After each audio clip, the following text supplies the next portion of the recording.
Ever heard the name Sonia Rios? If not, you might want to buckle up.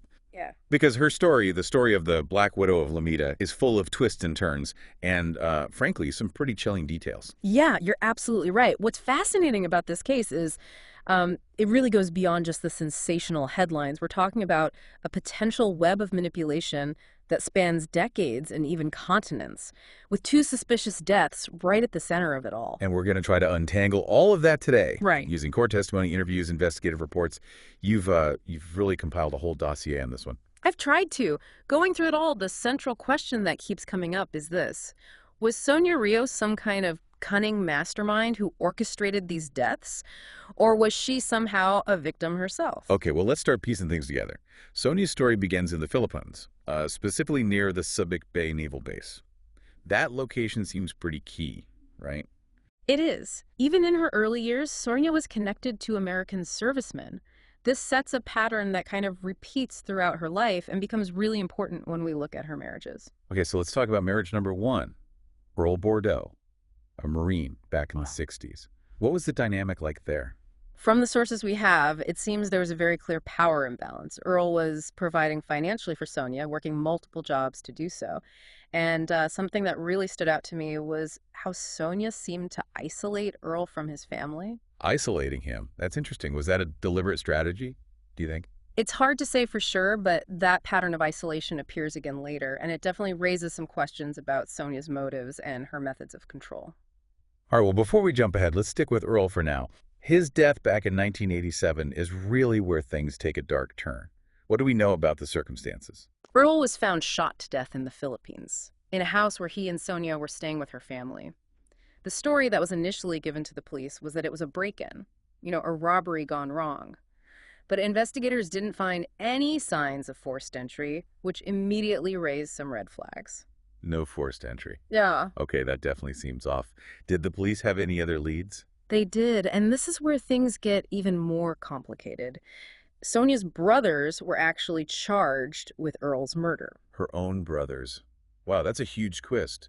What happened with those charges? They were dropped, suddenly, mysteriously dropped. Mysteriously? Come on, that's too convenient. What could explain that? It's certainly suspicious, and when you look at the context of the Philippines at that time, it's important to remember that corruption was, fairly widespread. Our sources indicate that back then it wouldn't have been all that difficult or expensive to derail a criminal investigation, especially one involving a foreigner. So it's possible someone intervened, paid someone off to make the whole thing go away. It's a strong possibility. And in the aftermath, Sonia collects a pretty substantial life insurance payout, a benefit directly tied to Earl's death. That's unsettling, to say the least. It raises a lot of questions about what Sonia knew and when. But before we, get too deep into speculation, let's move on to Sonia's second marriage. Tell me about Larry Riskin. Larry was a beloved teacher and a devoted brother, someone who genuinely cared for others. He fell deeply in love with Sonia, and just like Earl, he ended up financially supporting her. They married in 1990, but there were already signs of trouble, weren't there? This pattern of isolation that we talked about before. Yes, exactly. And it seems that Sonia's actions went beyond just isolating Larry. During one of their trips to the Philippines, Larry met Sonia's niece, Quincy, and nephew, Jetmark, and he became very attached to them. He even wanted to adopt them. That's so sweet. It sounds like he truly wanted to build a family with Sonia. He did, but what Larry didn't know was that Sonia was actively sabotaging the adoption process the entire time, stringing him along for years with excuses and made-up obstacles. Wait, really? She was lying to him about wanting to adopt these kids. That's what the evidence suggests. And Larry eventually uncovers these lies. He realizes the depth of the deception, and he decides he wants a divorce. And this is when things get even more dangerous for Larry. Right. Unfortunately, yes. Sonia insists that Larry travel to the Philippines alone, supposedly to visit Quincy and Jetmark one last time before they finalize the divorce. And just like with Earl, this trip to the Philippines turns deadly. It does. And the events leading up to Larry's murder are particularly disturbing. He calls Sonia from the Philippines, telling her that he's taking Quincy's cousin, April, to the hospital because she has a serious eye infection. So Sonia knows exactly where he is, who he's with, his plans for the evening. Exactly. And that night, as Larry's leaving the hospital with April and some of Sonia's relatives, he's ambushed in the parking lot. Ambushed. This was planned. It appears so. A gunman shoots Larry execution style, hitting him in the head and stomach. And what's even more chilling is that Sonia's nephew Jetmark is in the car and witnesses the entire thing. Oh my God, that poor kid. What was Sonia's reaction when she found out? Jetmark calls her immediately after the shooting, and her response is incredibly unsettling. She tells him, "Don't worry, everything is under control." Everything is under control. Fair. That's very strange, almost as if she was expecting it or even orchestrated it. It's definitely a statement that raises a lot of questions, and those questions only multiply when you consider what happens next. Okay, so we have Sonia making this very odd, almost knowing statement about things being under control right after her husband is murdered. What happened next? Did the police investigate? They did, but the investigation in the Philippines was very slow, and according to Larry's family, seemed to lack any real urgency. There was also the issue of Larry's body. Sonia had him cremated, which meant a crucial piece of evidence, the possibility of an independent autopsy, was gone. Sonia had Larry cremated? I mean, I guess people have different preferences, but was that considered unusual there? Cremation isn't uncommon in the Philippines, but in this context, it was definitely a point of concern for Larry's family and investigators. Because it eliminates potential evidence. Exactly. An autopsy could have revealed key details about Larry's death that might have, corroborated or contradicted witness testimony, or even pointed to a completely different cause of death altogether. Right. If you're trying to cover something up, cremation would certainly be convenient. That's the argument that Larry's family made. They were convinced that Sonia was involved in his death, but they were hitting dead ends everywhere they turned. So what do? They hired a private investigator who focused on the possibility of this being a professional hit. His conclusion was that it was very likely a planned assassination, not some random act of violence. And that pointed back to Sonia. The investigator believed so, yes. But without more cooperation from the Philippine authorities or access to Larry's remains, it was really difficult to build a strong case. So at this point, we have two husbands, both deceased under suspicious circumstances, and a potential pattern of financial benefit for Sonia. Did anyone else see this connection? Yes, and this is where the story takes an even darker turn. Larry's sister, Sherry, while going through his belongings, uncovers some shocking information about Sonia's past. She discovers that Sonia's first husband, Earl Bordeaux, was also murdered in the Philippines years earlier. You're kidding. Another husband dead. Okay, the Black Widow nickname is starting to make a lot more sense now. What was the public reaction to this revelation? It was huge. The local media jumped all over the story, dubbing Sonia the Black Widow of Lomita. The attention was intense, and she became increasingly paranoid. I can only imagine. To have that label attached to you with two dead husbands in your past. There's even a report about a journalist who tried to interview Sonia and was met with intimidation tactics from one of her close associates, a man named Henry Hoskins. He was a former police officer, and his aggressive demeanor definitely sent a message. Wow. So not only was she under scrutiny, but she was also actively trying to control the narrative, silence anyone who got too close. It would seem that way. And things continued to escalate. There was an attempted shooting at Sonia's salon, a brazen attack that left her fearing for her life. This is like something out of a movie. She's living in fear, convinced someone is out to get her, and then she ends up dead, murdered in her own home. What a tragic end to a very twisted story. It's a dramatic culmination to a series of events shrouded in suspicion. But Sonia's death didn't bring closure. Instead, it added another layer to this already complex mystery. So how did she die? Was it another hit, like with Larry? Sonia was found shot in her home execution style, a single gunshot to the head. The police noted there were no signs of a struggle, suggesting she may have known her killer. Okay, so another professional job, possibly. Did they have any suspects? Remember those emails that Sherry received after Larry's death? The ones offering to kill Sonia for a large sum of money? Yeah, those were creepy. The sender claimed to be John Bordeaux, Sonia's secret son, who was also the sole beneficiary of her estate. So did the police think John was behind it? Initially, yes. Especially since John stood to inherit everything from Sonia.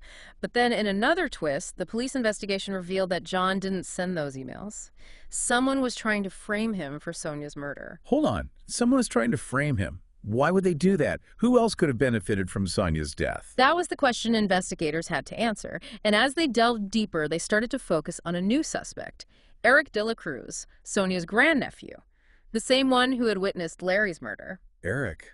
But he initially seemed so helpful, even sending Larry's belongings back to his family. He did, but then his behavior took a strange turn. He started contacting Larry's family, demanding $250,000 in exchange for Larry's ashes. $250,000 for ashes, that's extortion.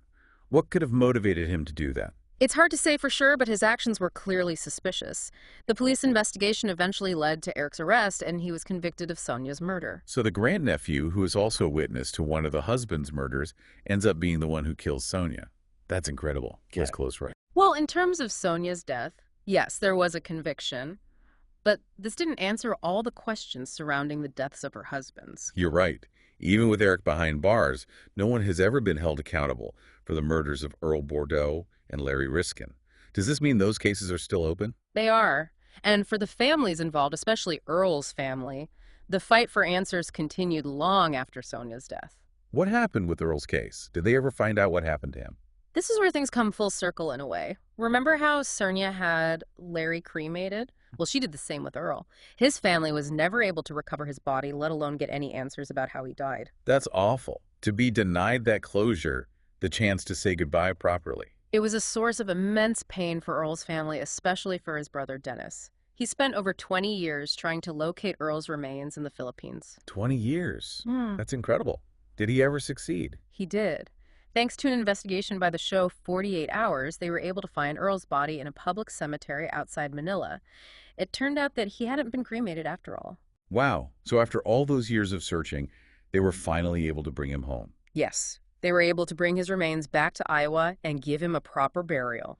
That must have been such a bittersweet moment for them, finally getting that closure, but also having to relive the pain of his loss all over again. Absolutely. It's a testament to the enduring power of family and the importance of seeking truth, even when it seems impossible to find.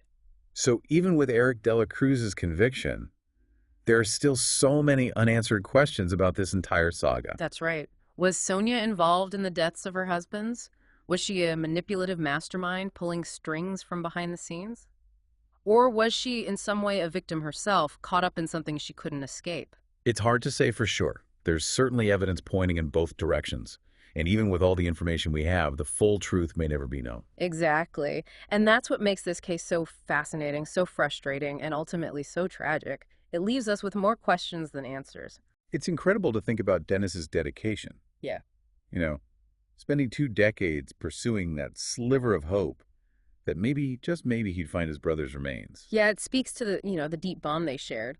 And think about the added layer of injustice. Sonia profited from Earl's life insurance, yet she denied his family even the basic right to mourn him properly. It's heartbreaking. So with Earl finally laid to rest, does that bring any sense of resolution to this whole saga?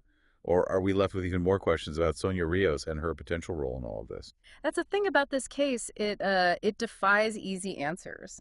We have Eric de la Cruz's conviction for Sonia's murder, but his motives remain unclear. Was he acting alone? Was he somehow connected to the deaths of Earl and Larry? And what about Sonia herself? Was she truly this manipulative mastermind, orchestrating these deaths for personal gain? Or, as some have speculated, was she a victim, caught in a web of her own making, perhaps even manipulated by someone else? It's tempting to want to label her, categorize her neatly as a villain or a victim. But the reality is probably far more nuanced. The evidence points to a pattern of deception and manipulation. But we also see glimpses of vulnerability, paranoia, fear. Right. She was clearly living in fear towards the end of her life. Yeah. After the attempted shooting at her salon. Who was behind that? Was it connected to Larry's death? We may never know. Exactly. And that's what makes this case so fascinating, so frustrating, and ultimately so tragic. It leaves us with more questions than answers. It also makes you wonder about the ripples of these events.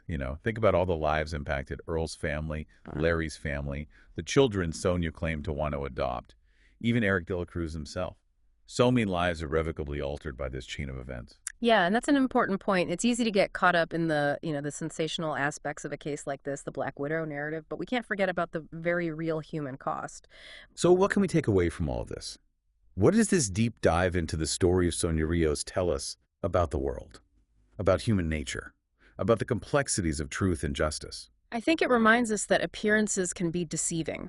People aren't always who they seem, and even the most, seemingly straightforward situations can harbor hidden depths and tangled motivations.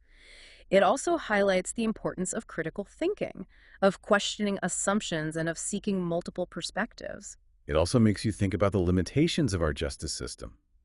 Even with a conviction in Sonia's murder, there's still this sense of incompleteness, this lingering question of accountability for the deaths of her husbands. You're right. And that sense of unease, that feeling that some truths may remain forever buried, that's perhaps the most unsettling aspect of this whole case. Well, I think we've done a pretty good job unpacking this complicated story, wouldn't you say? Yeah. We've examined the evidence, explored the different perspectives, and tried to make sense of the senseless.